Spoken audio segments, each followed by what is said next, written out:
Réfléchir sur les atouts et l'importance des sciences dans les différents aspects de l'éducation afin de relever les défis qui se présentent aux acteurs œuvrant dans ce domaine, c'est l'initiative du Colloque international des sciences sociales et humaines organisé le 19 octobre à Brazzaville par l'Institut national de recherche en sciences sociales et humaines. La célébration de ce colloque par l'Institut national de recherche en sciences sociales et humaines marque l'attachement de notre pays à la science. Le Congo a toujours été une terre favorable à la recherche scientifique. Aucun développement n'est possible sans une éducation de qualité. Et les sciences de l'éducation vont s'inviter dans le développement en interrogeant de manière plus large l'impact de l'éducation sur les performances macroéconomiques de l'État. Nous sommes tous convaincus que le savoir scientifique, constitué peu à peu tout au long de l'histoire de notre humanité, a été une source indéniable de progrès.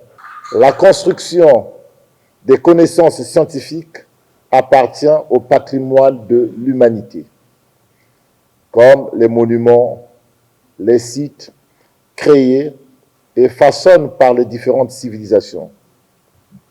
Nous sommes face à des enjeux majeurs.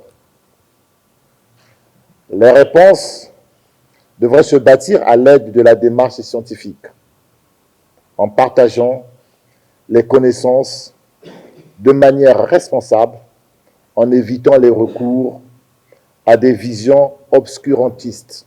Ce colloque est aussi une opportunité de mettre à la disposition des enseignants et autres cadres pédagogiques des outils nécessaires pour transmettre des connaissances aux apprenants. Rappelons que les sciences de l'éducation ne couvrent pas qu'une seule discipline. Elles couvrent un ensemble de disciplines qui s'intéressent à l'éducation, notamment la sociologie, la psychologie, la pédagogie, la philosophie, l'histoire. Bref, toutes ces disciplines qui concourent à l'éducation de manière large vont donc constituer une discipline de sciences de l'éducation dont le but va consister à réfléchir, par exemple, sur les méthodes pédagogiques. Comment faut-il enseigner? Ça va, par exemple, réfléchir sur la sociologie de l'éducation. Quelle est, par exemple, l'importance de la cour de récréation pour un élève?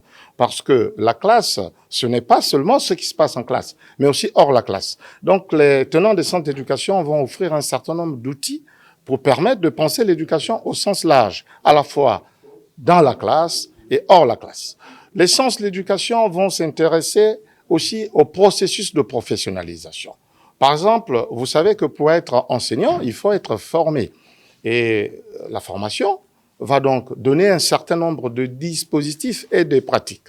Donc les sciences de l'éducation, à partir d'un nombre de réflexions sur l'action, par exemple, qu'est-ce qui se passe en classe, va relever un certain nombre d'écueils en identifiant à la fois les gestes professionnels efficaces et inefficaces et offrir in fine des outils qui vont être au service de la formation. Plusieurs thématiques liées aux sciences de l'éducation seront débattues durant les 2 jours de cette rencontre du savoir. C'est un certain nombre de thématiques qui vont être abordées du point de vue de la sociologie de l'éducation, du point de vue de la professionnalisation et des dynamiques identitaires, du point de vue de la posture de l'enseignant et de comment l'élève apprend, tant du point de vue historique, sociologique, pédagogique et philosophique.